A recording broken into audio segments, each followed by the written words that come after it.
Me imagino que llegarán unos... Esperemos 2 minutos más y vemos quién más llega.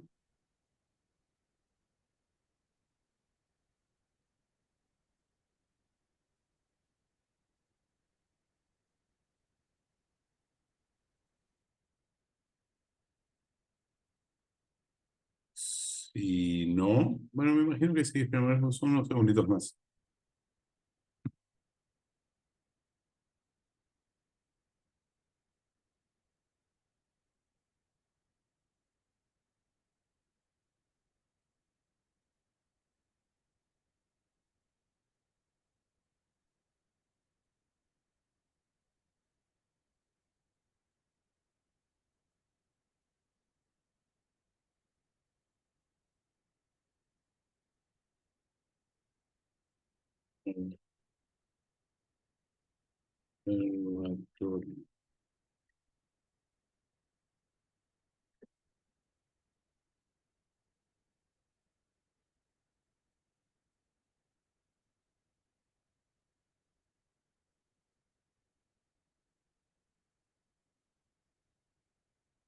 4.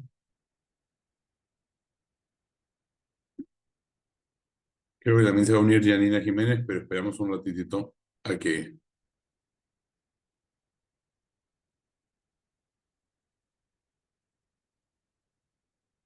¿Qué? 4.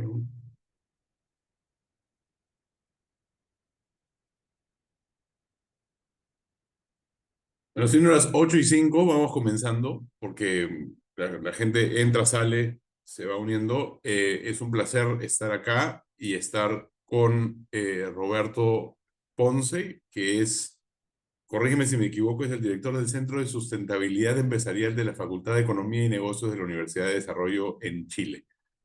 Roberto, un placer Exactamente. tenerte.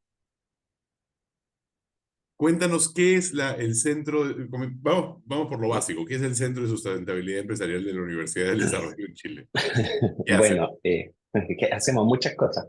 Bueno, primero, Emil, gracias por la invitación a conversar tan temprano. Para ustedes, a mí ya son las 10:05 de la mañana. No, El, 8. no, para ustedes, para mí son las 10:05. No, bueno, claro. El Centro de Sustentabilidad nace hace 3 años aproximadamente, 4. Formalmente creo que tiene 3. Y nació de una necesidad que identificamos en la universidad, en el entendido que a nivel nacional al menos y regional en Latinoamérica, la mayoría de las iniciativas de sustentabilidad o sostenibilidad están relacionadas al área de ciencias ambientales. Y nosotros que estamos en una escuela de negocios, creemos que los cambios que se necesitan se hacen con las empresas o simplemente no se hacen. Las empresas son las que tienen la capacidad innovadora, los recursos, la iniciativa, ¿cierto? Esto no solo son desafíos, son un montón de oportunidades que se abren para las empresas. Y hicimos una propuesta a la universidad de analizar el tema de la sostenibilidad desde el punto de vista empresarial. La universidad nos creyó y empezó el Centro de Sustentabilidad que tiene dos grandes líneas de investigación. Somos un centro universitario, entonces nosotros tenemos tres áreas. Tenemos docencia, donde hacemos clases de pre y posgrado. Tenemos investigación, que es lo que dedico o dedicaba la mayor parte de mi tiempo. Y el tercero son actividades de difusión como esta. Ya también tenemos proyectos con empresas, estamos asesorando a varias de ellas y en nuestro quehacer estamos en dos cosas particulares. Una, que tiene que ver con eh, cómo los cambios físicos que implica el cambio climático, el cambio global, la pérdida de biodiversidad, etcétera, etcétera, afectan a las empresas y cómo las empresas toman decisiones al respecto. Esto es súper importante en países como este, bueno, y ustedes también, donde la agricultura es súper importante, la minería es súper importante, la pesca es súper importante. Ujú. Entonces, no es que los cambios que se están experimentando, que se van a experimentar, no nos vayan a afectar, no vayan a afectar a las empresas, eso por un lado. Y el segundo lado que nosotros estamos analizando es cómo los cambios en las conductas de los consumidores afectan las tomas de decisiones estratégicas de las empresas. ¿Ya? Entonces ahí vemos comportamiento verde, tenemos varios estudios que evalúan si es que efectivamente la generación Z, que creo que son los más jóvenes, son tan verdes como dicen, y tenemos un estudio que dice que no son nada de verdes, de hecho. Evaluamos comportamiento con respecto a certificación, rentabilidad de acciones de ESG, etcétera, etcétera. Y ahora estamos implementando herramientas de neuroeconomía para evaluar si es que el consumidor cuando nos responde las encuestas efectivamente nos dice la verdad o no está mintiendo. Y cada una de esas áreas tiene no, miles, no miles, pero cientos de bajadas. Tenemos estudiantes de doctorado trabajando con nosotros. Entonces, es una vida, el centro tiene vida bien activa. Me queda clarísimo, sobre todo con esta investigación que además es muy pertinente en momentos claves, ¿no? Y es información que muchas empresas necesitan para tomar decisiones o podrían necesitar para tomar decisiones. Ustedes trabajan, también me han mencionado sobre la relación que ustedes tienen con Acción Empresas. No sé si nos puedes contar un poquito para entender un poco la relación entre la investigación que ustedes hacen y el consumo de esa información para las empresas. Sí, nosotros estamos en Acción Empresas hace, creo que partimos este año. Acción Empresas está liderando como parte de un proyecto GEF con Business for Nature, un proyecto que se llama, es la formulación de la Estrategia Nacional Empresarial de Biodiversidad. ¿Ya? Son 15 empresas, las empresas más grandes de Chile. Hay mineras, empresas de energía, empresas de consumo masivo, hay bancos. Y esas empresas lo que están haciendo es ver cómo van a reportar su impacto y dependencia en biodiversidad. Ujú. Y en Acción Empresa yo actualmente estoy en el comité estratégico de este plan y nos hemos reunido no sé cuántas veces este año. Y nosotros con qué apoyamos o cómo apoyamos nosotros en la biodiversidad es parte, es una de las líneas de investigación que nosotros tenemos.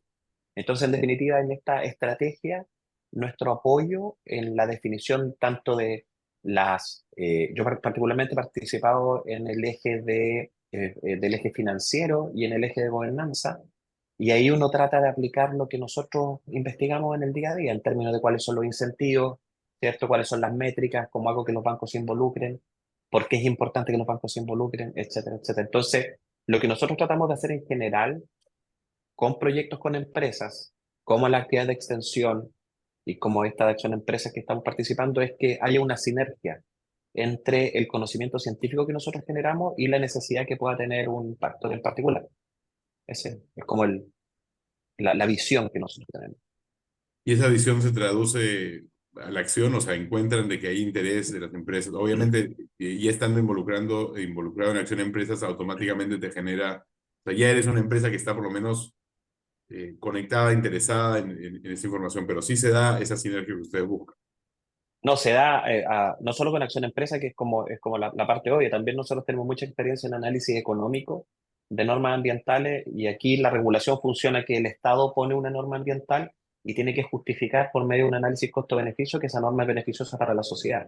Y nosotros hemos asesorado a algunas empresas en las cuales ellos llegan con el análisis costo-beneficio del Estado, nosotros lo hacemos de nuevo y la empresa puede la palabra no es impugnar, puede, en el proceso de consulta, puede Ujú. elevar sus inquietudes con respecto a los montos, los plazos establecidos, etcétera, etcétera. Entonces existe una sinergia súper grande entre lo que nosotros hacemos, la ciencia que estamos generando y la respuesta que las empresas necesitan.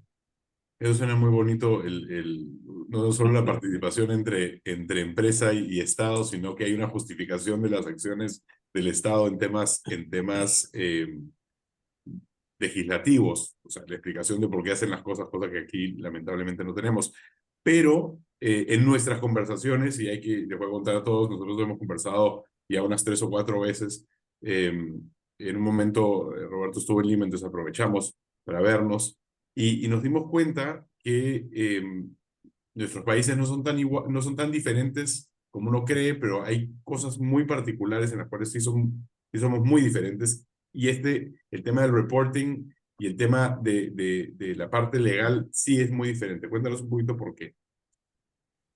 Bueno, la experiencia que nosotros tenemos acá desde el año 2021, bueno, en términos generales, desde el punto de vista ambiental, aquí existe una legislación súper robusta en términos de la- los, las características o los requisitos ambientales que deben cumplir los proyectos para poder ingresar, para poder ser operativos. Entre paréntesis, existe una discusión de hace aproximadamente un año que se le denominó permisología, ¿ya? Ujú, Y eso tiene que ver con que el sistema colapsó en el entendido de que tiene 20 años, 30 años este sistema y necesita un ajuste a los nuevos tiempos y y pasan cosas como que una empresa para poder, una empresa forestal, de hecho, Arauco, una de las más grandes de, bueno, la más grande de Chile, ujú, se demoró 12 años en tener un permiso para poder empezar a operar una planta y en Brasil se demoró 14 meses. Entonces hay toda una discusión porque Arauco va a invertir 5.000 millones de dólares en Brasil, ujú. cumpliendo toda la normativa, etcétera, etcétera. Lo que pasa es que el sistema es más, y bueno, hay otros incentivos, etcétera, etcétera. Eso da para otra conversación. Claro. Y entonces existe un sistema robusto que está crujiendo en este minuto, ¿ya? Pero ese sistema ha permitido que este país crezca relativamente en forma responsable. Entonces pasamos del preproyecto con ese sistema ambiental, después cuando el proyecto está funcionando, eh, Hijito. Ujú. Perdón, voy a mutear. no, no te preocupes. Y cuando ese sistema está funcionando y después la empresa ya está en funcionamiento, hay otro sistema de control, por ejemplo, el Servicio Nacional del Consumidor tiene un rol, la Superintendencia de Electricidad y Combustibles tiene un rol, hay varios organismos públicos que supervigilan, eso es lo normativo. Además, no les voy a contar a ustedes ni los voy a convencer de que las empresas también hacen acciones proactivas, ¿cierto? Acciones que no les piden, son acciones voluntarias que realizan en términos de hacer este un mundo mejor, por ponerlo de alguna forma. Ujú, Y la superintendencia, no, la Comisión del Mercado Financiero, creo que el 2021, si no me equivoco, sacó una norma, que es la norma de carácter general 461, que lo que busca es homogeneizar la forma en la cual las empresas hacen disclosure, ¿ya? Antes de la norma, cualquier empresa, a ver, está súper regulado los estados financieros, ¿cierto? Los estados ujú, financieros tenían todo el mismo formato, eran auditados, etcétera, etcétera, que es la información que le entregan al regulador.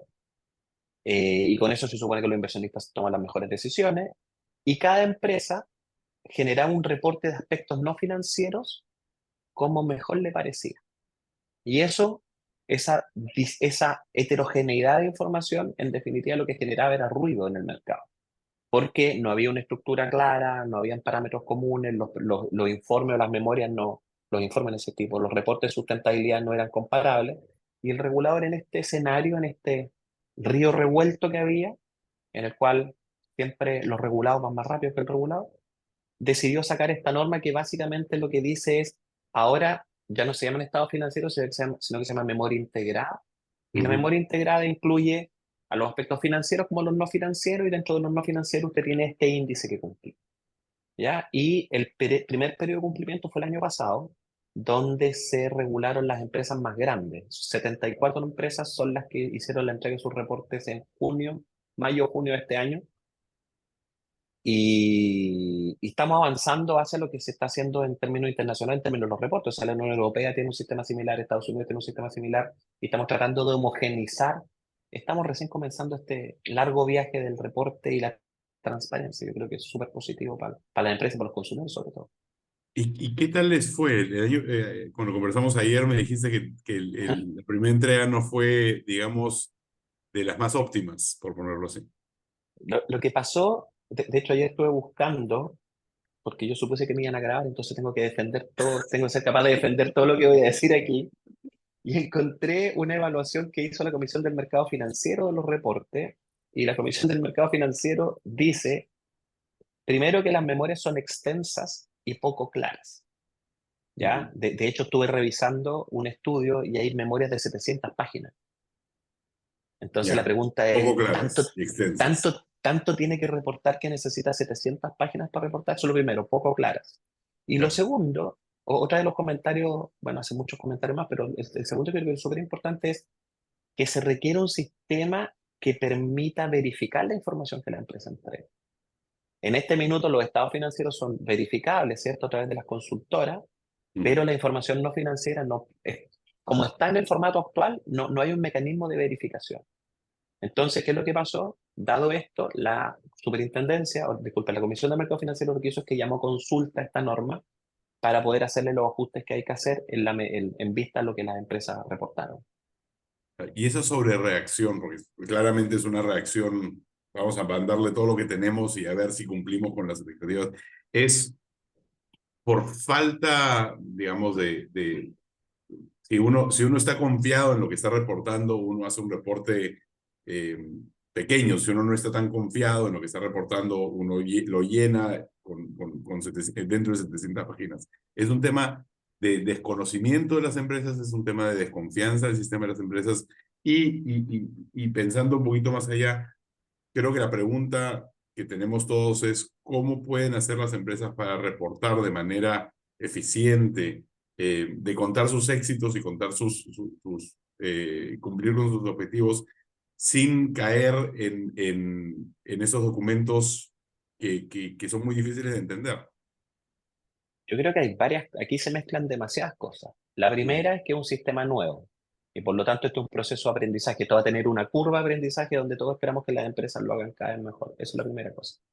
La segunda, hay un problema de credibilidad de la sociedad con respecto a las empresas. Y esa poca credibilidad que tienen las empresas, yo no tengo ninguna prueba, pero no tengo ninguna duda, mm, ¿cierto? A lo mejor lo que está forzando es que las empresas sobre-reporten, de tal forma de afianzar su posición en la sociedad.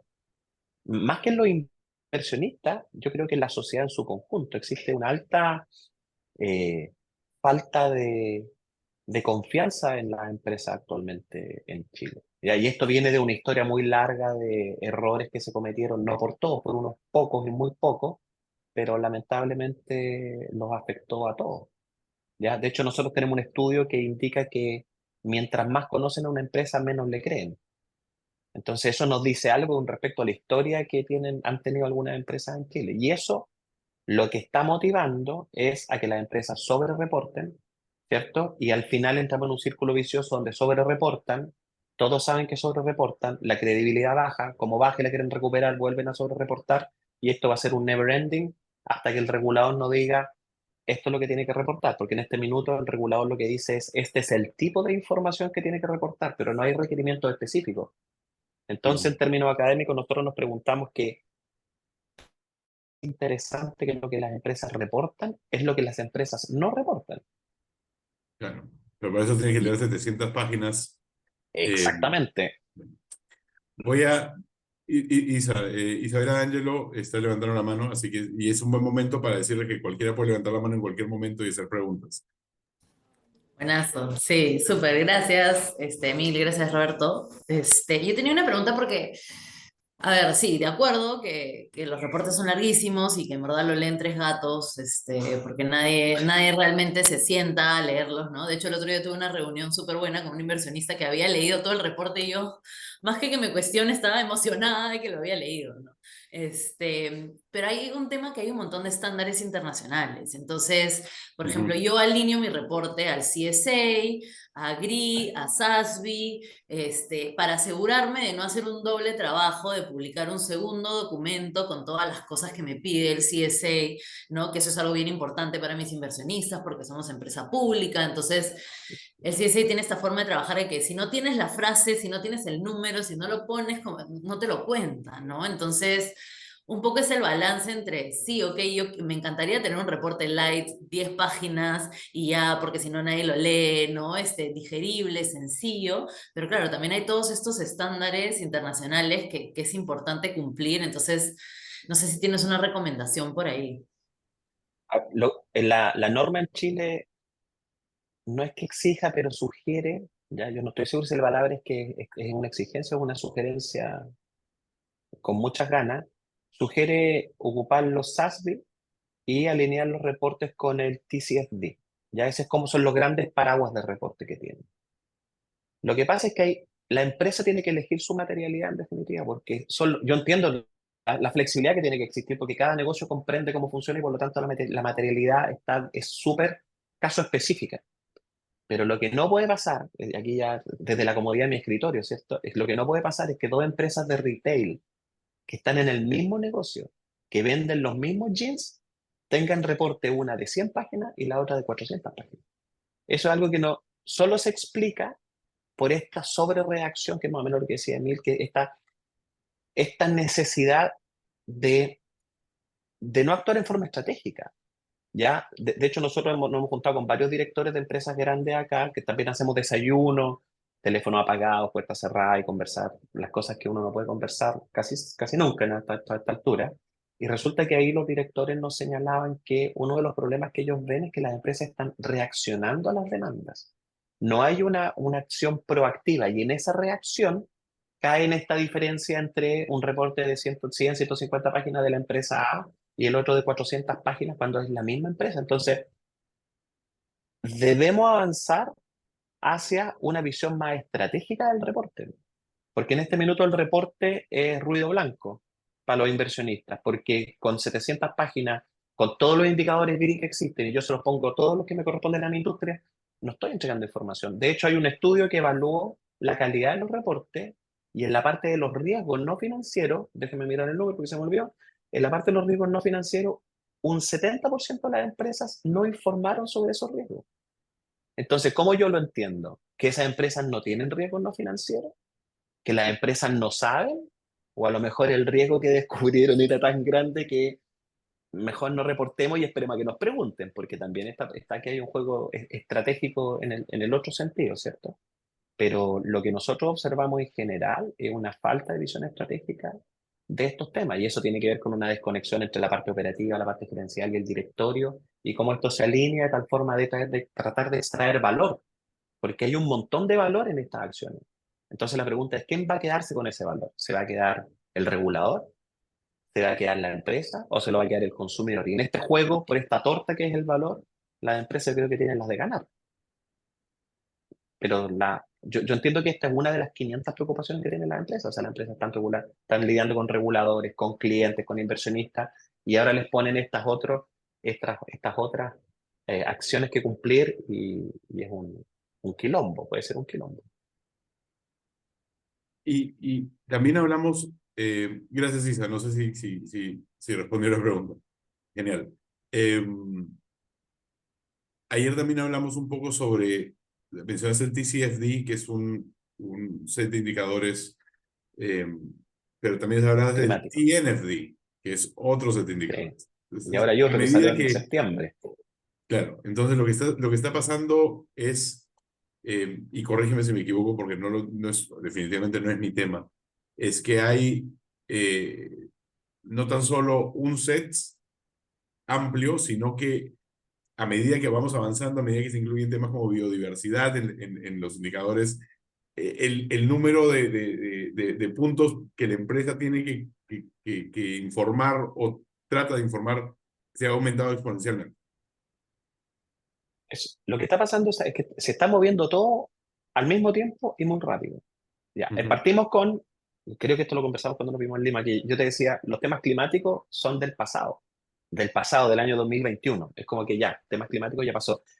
Y no es que lo hayamos solucionado, sino que existe una norma de divulgación, existe la métrica, que es súper importante, la métrica, cómo vamos a medir aspectos climáticos, y en cambio climático es súper fácil porque lo vamos a reducir a toneladas de CO2 o intensidad de carbono. Y todos ya discutimos los últimos 30 años si esa era la métrica, esa es la métrica, y ahora todo se mide en términos de ventas por producción, por etcétera, etcétera. Y ahí tenemos nuestro TCFD. Después, los riesgos no financieros no solo son climáticos. Hay otra herramienta de divulgación que es el CNFD, que tiene que ver con los Nature Disclosure, el Nature Disclosure Framework, que tiene que ver con los riesgos de biodiversidad. Y aquí ya empieza a ponerse difícil, porque la biodiversidad no hay una métrica. Si yo soy una minera localizada en el Valle J, la métrica es A, pero otra minera en el valle del lado, la métrica va a ser B. Entonces, súper caso específico. De hecho, las empresas ni siquiera tienen claro, y esto no solo en Chile, sino que en todas partes, qué es lo que es biodiversidad. ¿Ya? De hecho, con un alumno de doctorado estamos ahora revisando la literatura para ver cuál es la definición de biodiversidad que están utilizando las empresas y si esa definición, primero, se acerca a la definición de biodiversidad y segundo, si esa definición permite tomar decisiones, porque eso es lo que nos interesa a nosotros, tomar decisiones. Esto no es biología, ¿cierto? Y ahora, entonces están los riesgos del clima, están los riesgos de la biodiversidad y salió ahora en septiembre, hace una semana o 2 semanas atrás, los riesgos asociados a las personas en términos de la diversidad y la inclusión. Entonces tú tienes clima, ya, finanzas, que ya es algo que mira, yo hice 4 cursos de finanzas en la universidad, yo no entiendo nada, pero es gigantesco finanzas. Después te sacan de finanzas y te ponen en clima. Al lado o debajo del clima te ponen biodiversidad y sobre clima y biodiversidad te ponen a las personas con indicadores nuevos, con reglas nuevas, con disclosure nuevos, y a eso súmale el cambio en las legislaciones nacionales, es un problema. Y yo no sé si las empresas están, no sé si las empresas tienen la capacidad en el sentido del conocimiento para poder lidiar con todas estas cosas al mismo tiempo. ¿Ya? Porque en términos de clima, por ejemplo, en su minuto, el otro día salió un reportaje en un diario, en el diario financiero acá, que en su minuto las empresas sumaron a climatólogos a su staff. ¿Ya? Ahora, Ujú. yo he conversado con muchos biólogos que son asesores senior de la gerencia de sustentabilidad, o sea, ya los biólogos llegaron al business. Y ahora, ¿qué es lo que vamos a tener que meter? Antropólogos, sociólogos, tal vez, ¿cierto? Y eso Claro. se va a complejizar mucho. Bueno, eso es bueno para las personas que están estudiando antropología y sociología el día de hoy, porque me imagino que eventualmente serán contratadas por las empresas. No es tan bueno para las empresas que van a tener que tener un departamento académico, pero quizás sí es bueno para espacios como ustedes, como el trabajo y el acercamiento en la academia, que en el Perú hay, hay acercamientos entre investigación empresarial dirigida por la academia, pero no Centrum lo hace. eh, pero entiendo que en Chile el trabajo es mucho más cercano. Y quizás esa es Existen una de las aquí, diferencias entre los sí, dos.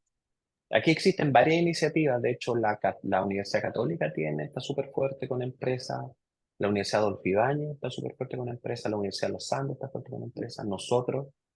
Es que yo creo que bueno, como siempre esto es multicausal, ¿cierto? Hay una presión desde el Sistema Nacional de Investigación a modificar, para no ponerle un juicio, ¿cierto? Modificar las normas, y eso está haciendo que los investigadores busquen, se adapten, ¿cierto? Busquen otro horizonte. Por otro lado, la empresa está teniendo, o siempre tiene demanda de conocimiento.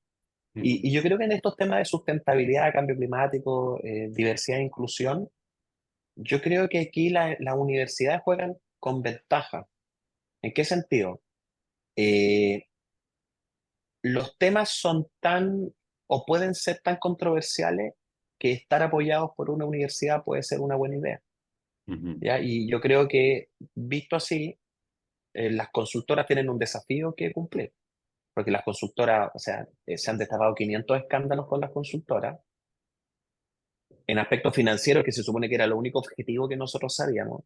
Entonces, Claro, imagínate cuando se empiecen a certificar estos procesos de divulgación y nos encontremos con que en realidad no hubo un cambio, sino que fue el departamento, como le llamamos nosotros acá, del maletín con dinero que fue a solucionar el problema. Y ya. entonces es súper riesgoso en términos reputacionales. Entonces, yo creo que las universidades tienen tienen un rol que jugar súper importante y tienen una ventaja, que son independientes. Yo creo que ese es mi mayor valor, que somos independientes nosotros. Claro, claro. Y de esa manera, sí, o sea, estoy pensando en las universidades de acá. Estoy pensando en la diferencia entre Perú y Chile, y eso es creo que uno de de los puntos más diferentes, porque uno no hay esa presión estatal ¿cómo se llama?, de modificar, porque en realidad no existe. En realidad aquí el trabajo es un poco, y corríjame si me equivoco, las personas que representan empresas en este grupo, eh, eh, la presión viene desde el reporting externo, o sea, porque cotizan en bolsa, pues, por lo tanto tienen que cumplir, ahí es donde sí existe una presión del mercado, no del mercado consumidor, sino del mercado inversionista, para cumplir ciertas estadísticas y ciertos objetivos. Entonces, ahí nace un diferente proceso de presión y de cumplimiento que en que las empresas todavía podrían ir con las universidades también. Bueno, dentro de ese marco diferente todavía sí se podría aplicar lo que estás diciendo.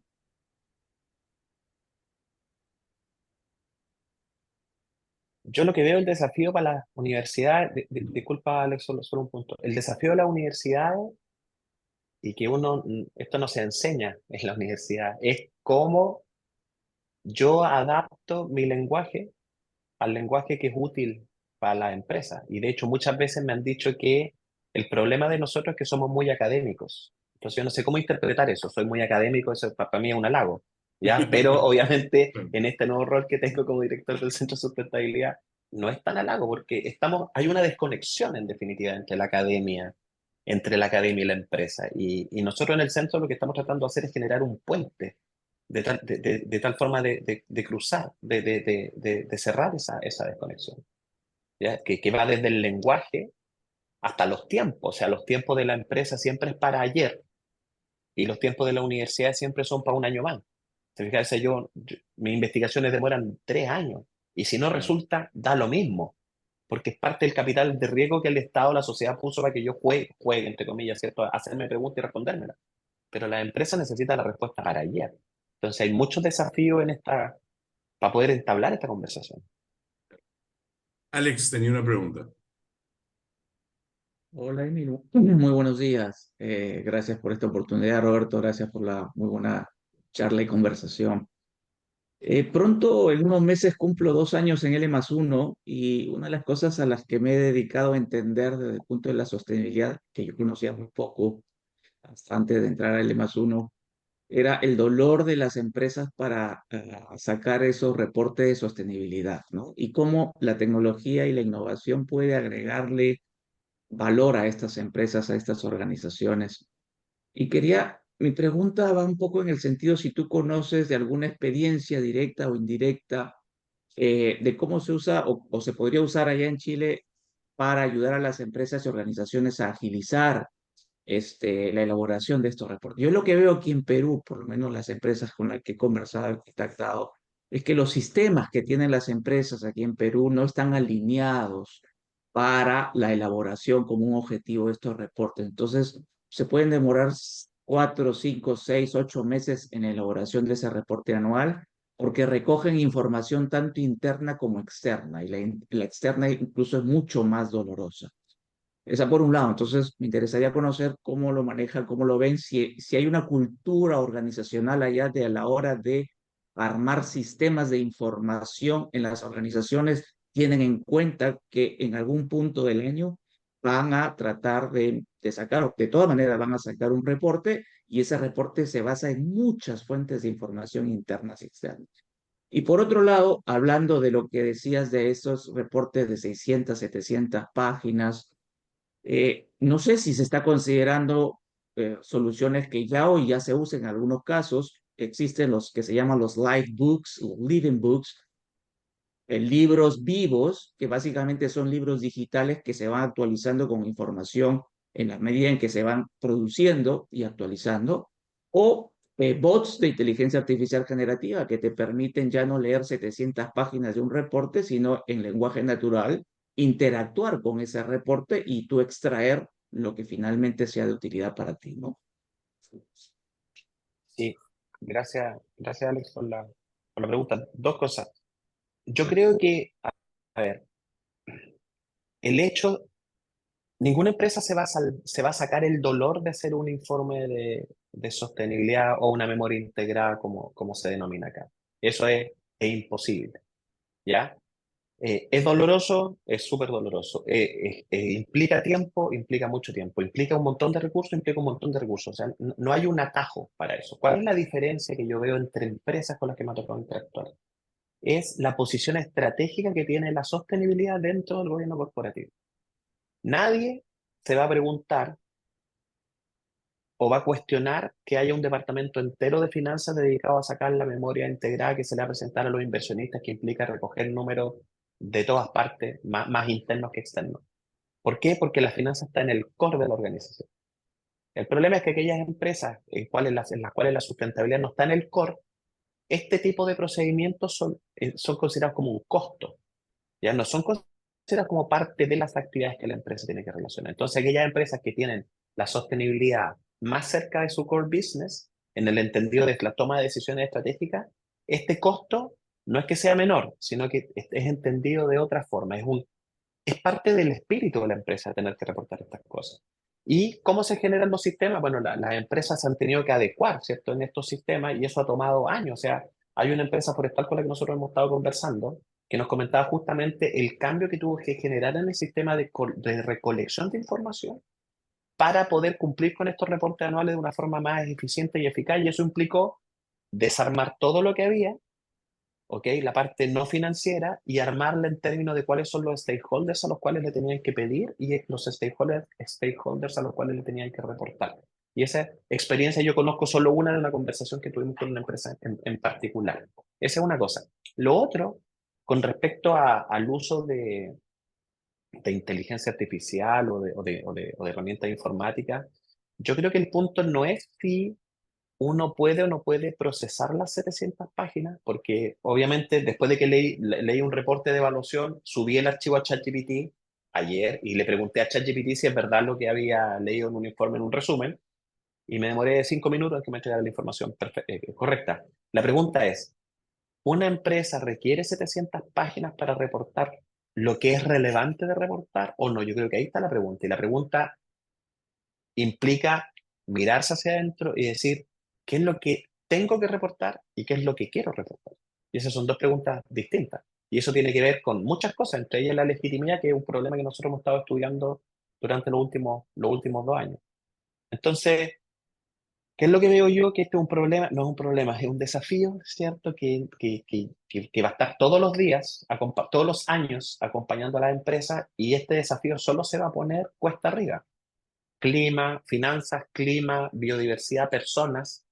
No sé cuál es la siguiente norma de divulgación que estará en estudio, pero si esto se ha ido complejizando, sin duda la que venga, la cuarta o la quinta, va a ser mucho más compleja que personas que yo no he tenido tiempo de revisar el reporte, pero ni siquiera me puedo imaginar cómo yo voy a evaluar riesgos y dependencias en términos de personas cuando esas personas primero son mis colaboradores, son mis clientes, son las comunidades, son el regulador. Ni siquiera me quiero meter ahí, en ese aspecto del reporte. Con biodiversidad tengo más que suficiente. Em, Malú levantó la mano y después Claudia. Hola, ¿qué tal? Buenos días. Disculpen que no esté con la cámara, pero estoy acá llegando a la oficina. Súper interesante la charla, justamente es bien chévere poder ver cómo se está aplicando en Chile y en Perú y poder ver la diferencia. Me gustó mucho la pregunta de Isabela porque justamente también tenía esas preguntas, pero justo ayer teníamos una reunión interna con las áreas de finanzas de las empresas que tenemos en el grupo. Y, y además de que la semana pasada también tuvimos una reunión con todos los gerentes generales y ahí pudimos darnos cuenta de la falta de información digerida que hay sobre los estándares y sobre todas estas siglas que existen para el reporting y sobre cómo esto se tiene que ver de manera estratégica, ¿no? Ahí tenemos una tarea,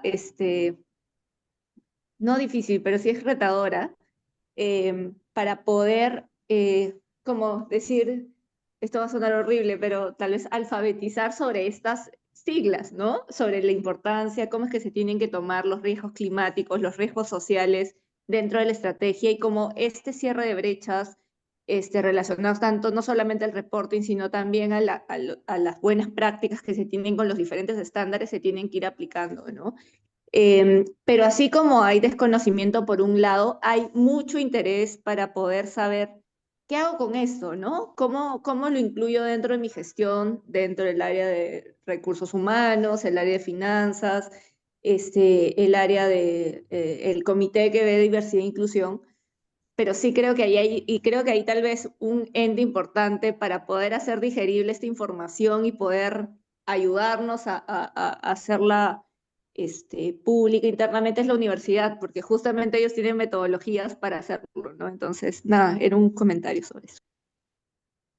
Sí, deja que me cuelgue un minuto de tu comentario, porque una de las cosas que nosotros hemos detectado en esta participación, que particularmente tiene que ver con biodiversidad y naturaleza, una de mis áreas de investigación es cambio climático y biodiversidad y estrategia, tiene que ver con esta necesidad de literacy, ¿cierto?, que requieren las empresas. Y aquí se da la paradoja, aquí hay una paradoja, o sea, yo estoy sentado en el comité estratégico con varios gerentes de sustentabilidad a los cuales no tengo que convencer de que es una buena idea considerar a la naturaleza dentro de la gestión de riesgo.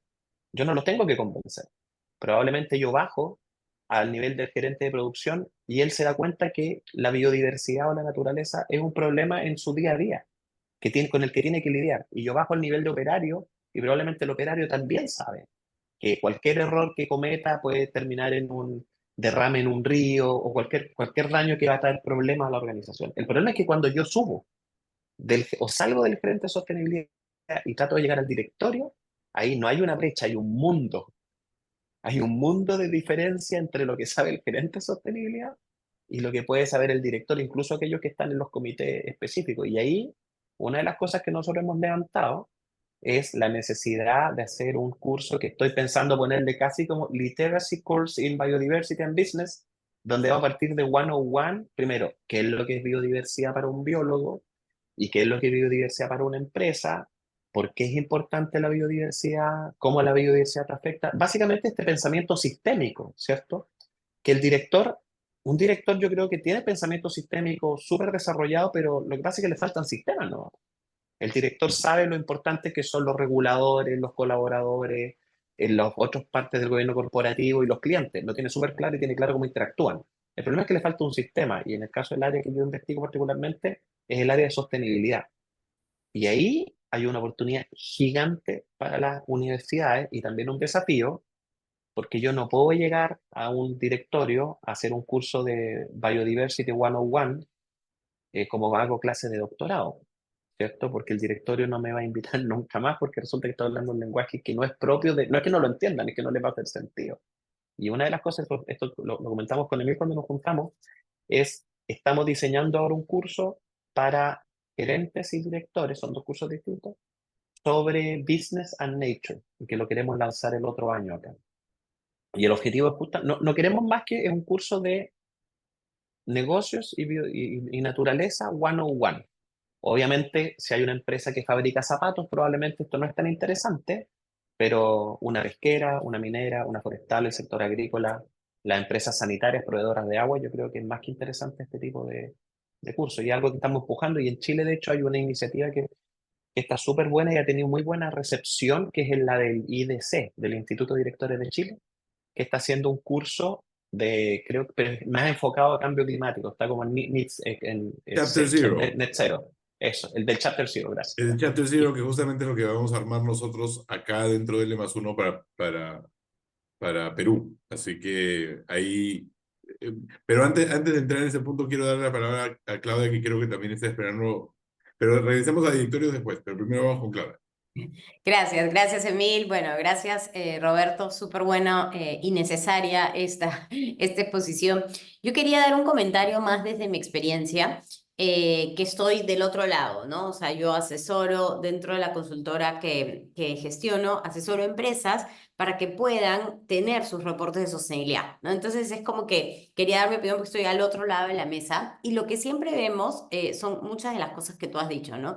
Creo que lo primero que vemos y que confunde mucho a las empresas es este tema de la fragmentación que hay en este ecosistema de reporte, ¿no? O sea, es como que dicen, tú tienes que llevar un glosario con todas las siglas de los tipos de reportes que hay actualmente, ¿no? Entonces, es como que ellos escucharon en un evento, en una charla, que hay que reportar TCFD o que ahora hay que reportar TNFD, ¿no? Entonces, ay, pero quiero esto, pero no saben realmente qué es lo que está detrás de cada una de estas siglas, ¿no? Entonces, ahí es donde creo que es el primer reto, ¿no? Explicarle, como tú dices, el gerente de sostenibilidad muchas veces sí lo sabe, pero que esto llegue a la alta dirección, a los tomadores de decisiones, al gerente general, ahí es fundamental que haya un comité, algo que nosotros promovemos, un comité de sostenibilidad, donde estén incorporados distintas gerencias, ¿no? Para que entre todos sepan y la sostenibilidad pueda estar integrada en el negocio, ¿no? Entonces creo que eso es algo fundamental. Y otro reto que se tiene, y esto creo que sí es a nivel global, y ahí también mi pregunta, va más con el tema de la falta de estandarización global que se tiene, ¿no? O sea, hasta el día de hoy, miren, tenemos reportando más de 20 años bajo algunos estándares y no hay nadie que ha tomado como la batuta de decir, ok, sigamos este marco de manera global. El único que lo ha hecho por ahora es la Unión Europea, con el estándar que ha salido, que es este Corporate Sustainability Reporting Directive, ¿no? Que ya empieza a regir a partir de este año para niveles de empresas con tanto nivel de ventas, tanto nivel de colaboradores, ¿no? Pero siempre hay como conversaciones, ¿no? GRI conversa con SASB, el Integrated Reporting, y hay como conversaciones, pero ¿por qué? O sea, no se llega a algo concreto, ¿no? Como para decir ya, unámonos y tengamos un mismo marco, por lo menos dentro de América Latina, así como lo ha venido haciendo la Unión Europea, ¿no? Entonces, tú desde la academia, ¿qué ves? O sea, porque veo que ahí como que también cada uno jala para su propio molino, ¿no? No quieren soltar como su estándar porque también es como a veces certificable o hay un pago que se da, ¿no? Dos cosas, antes de decir las cosas que no puedo decir porque me están grabando. Ya, la primera es, cuando uno adopta estos marcos de divulgación, TCFD, TNFD y este otro de diversidad e inclusión, tú tienes toda la razón, las empresas, yo no sé si esto es consciente o inconsciente, hay como una competencia entre ellas, de quién reporta el estándar más nuevo y quién está más a la vanguardia del reporte. Ya eso yo lo observo en cosas informales. Por ejemplo, una empresa se me acerca y me dice, ¿sabes qué queremos? Estamos interesados en hacer TNFD. Y yo, ya, ¿y por qué? No porque la empresa del lado escuché en un cóctel que está haciendo, entonces, ya, pero es que a lo mejor no es la razón por la que tú querías hacer TNFD, de primera cosa. Entonces, como algo un poco irracional en términos de esta competencia, ¿cierto? Lo otro es que también nos hemos encontrado con casos que llegan las empresas partiendo de cero con TNFD y dicen, quiero aplicar el marco. Y ahí uno le tiene que decir, mire, es que en realidad no funciona así, po. No es que tú quieras aplicar el marco. Esto no es un problema de recursos, esto es un problema de, com- de empaparte del marco. Y esto requiere tiempo. Y por eso es que existe un paso inicial que se llama el scope, en el cual tú te vas a tomar un año y vas a conocer tu organización, vas a conocer cómo se relaciona con la naturaleza y después de eso te vas a generar objetivos y plazos y después de eso vamos a aplicar el marco TNFD. O sea, estamos hablando de 3 o 4 años más. Entonces hay un problema de urgencia y eso es un poco la ansiedad y esa ansiedad está relacionada con lo que conversábamos al principio, que es una de mis hipótesis principales de esta falta de legitimidad que tienen las empresas en general. ¿Ya? Y esa falta de legitimidad viene por una historia de desastre, no es porque sí, digamos, ¿ya? Eso es una cosa. Con respecto a esta ensalada de siglas, de marcos, de divulgación, lo que hizo la Unión Europea, yo creo que va a hacer o es, porque ya se implementa a partir del reporte del próximo año, va a ser un game changer en el sentido que va a tener impacto global. Los tipos se demoraron mucho, pero lo hicieron yo creo que relativamente bien en el sentido de cómo este marco va a permear, yo creo que a nivel global. Porque primero son las empresas grandes, después son las medianas, después son las pequeñas, y después son las filiales y después son las que quieren hacer negocios con Europa. Entonces, en definitiva, todos tenemos que adoptar el marco de divulgación europea. No nos va a quedar otra. ¿Ya? De hecho, las empresas en Chile con las que yo he conversado, que tienen capital europeo, están todas empujando el CNFD, no porque se les ocurrió, es porque el corporativo lo adoptó y por lo tanto todas las filiales lo tienen que adoptar. ¿Ya? ¿Por qué no nos ponemos de acuerdo en qué marco vamos a utilizar si esto, visto desde fuera, es súper simple? Es cosa de sentar a 4 sabios y decir qué es lo que queremos lograr y cuál es la mejor herramienta y probablemente va a ser una mezcla de todo. Y esta es la parte donde después me borran, es porque en definitiva esto es un negocio. O sea, estos marcos de divulgación son un negocio que mueve millones de dólares y claramente nadie va a estar dispuesto a renunciar a su marco. Y básicamente estamos en la pelea, no sé cómo andamos la edad de aquí, pero estamos en la pelea de VHS con Betamax. Por eso pregunté lo de las edades, donde ninguno de los dos dio su brazo a torcer y al final fue el mercado el que terminó adoptando por una u otra tecnología. Y yo creo que con los marcos de divulgación va a pasar exactamente lo mismo. ¿Ya? El mercado en definitiva va a definir y que el mercado defina.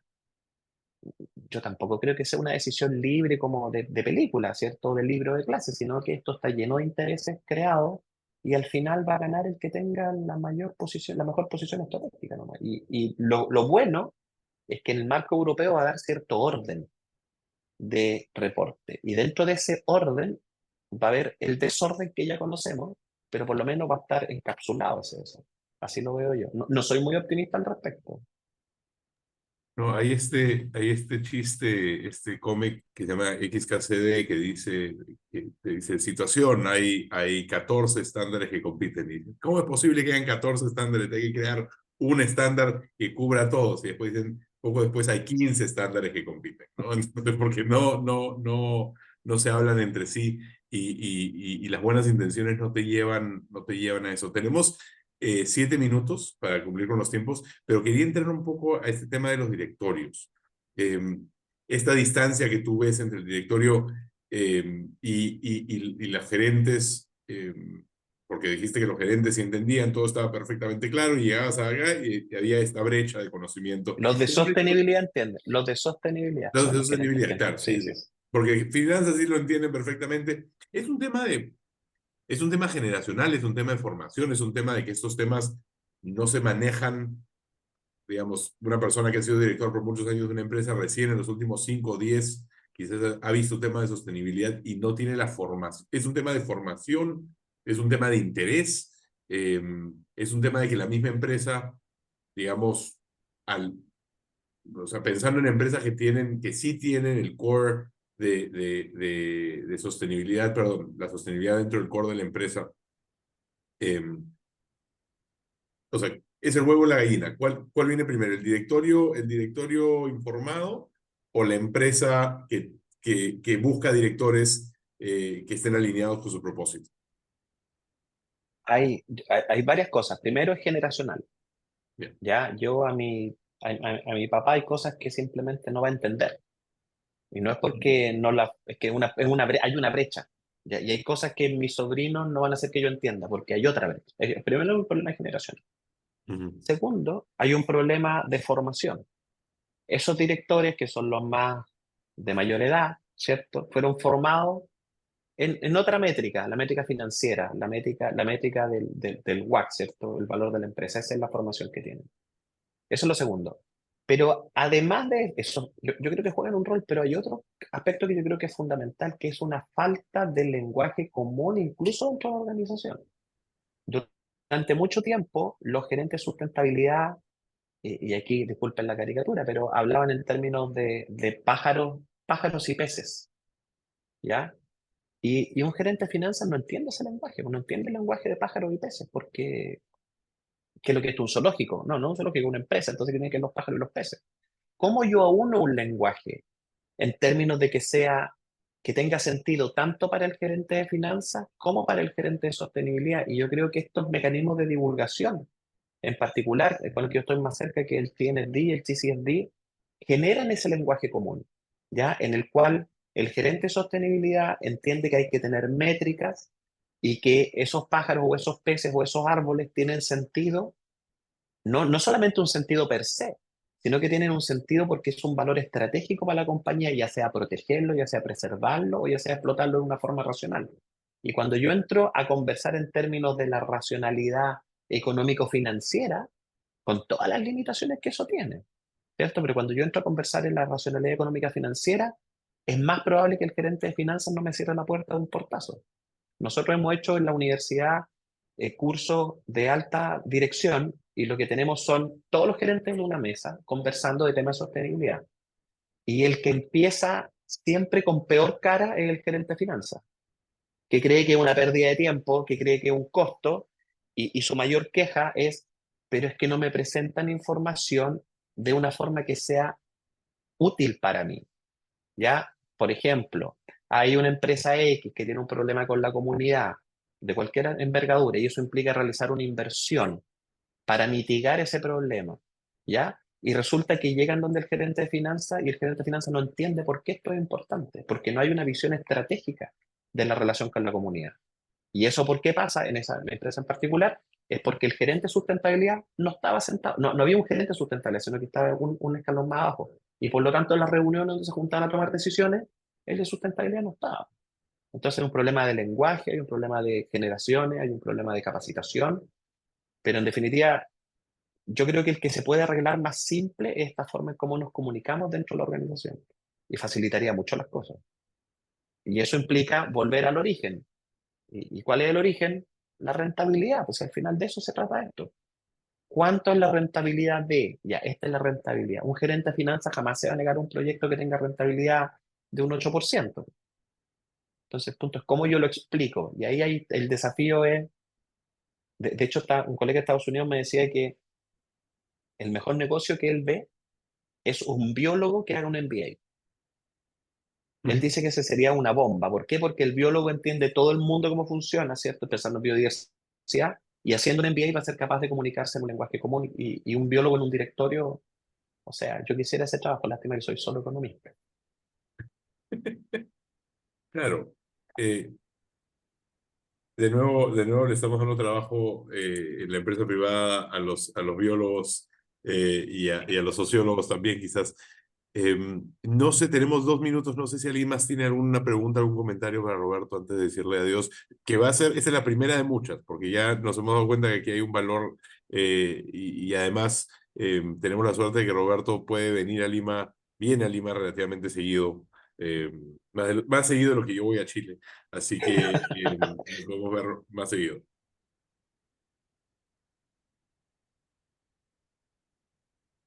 ¿Nadie tiene nada que añadir? ¿No? Entonces, de todas maneras, Roberto, muchísimas gracias por tu tiempo, por la buena vibra y que este sea el comienzo de una relación y creo que nos va a servir eh, a nosotros muchísimo y espero que también a ti. Sí, no, gracias por la invitación. Un gusto haber estado con ustedes y nada, esperemos que la próxima sea presencial De en todas Lima. maneras. Antes que Hagamos se la- vayan, hagamos la- no sé si quieren una foto. Todos prenden su cámara para Sí, podemos una poner, no pequeña sé foto si de... Malú ya llegaste a tu oficina todavía. A propósito de las brechas Los generacionales, que si no hay puedan. fotos, esto no sucedió. Claro. Si Pietro Ya, está prendiendo su cámara, sí se puede hacer. que maneje con cuidado nomás. A ver, voy a esperar a Malú. Ya, perfecto. Ahí Ya, está. entonces, a ver. 1, 2, 3, sonrían. Perfecto. Gracias. Ya. Gracias. Bueno, Que Gracias. tengan buen la día. foto nos sirve a nosotros para publicitar esos eventos, compartirlos dentro de la red. Claro. Hay un propósito detrás de eso, no simplemente es... Todos tenemos, como digo yo, si esto nos sirve a todos y todos tenemos que salir bien en la foto, así que encantado de cualquier cosa que podamos colaborar. Perfecto. Muchísimas gracias, Roberto. Un Estamos abrazo, que hablando. estén muy bien, que tengan buen día. Muchas Gracias. gracias, Cuídate mucho. gracias. Hasta Ah, luego. gracias. Chao. Chao, chao.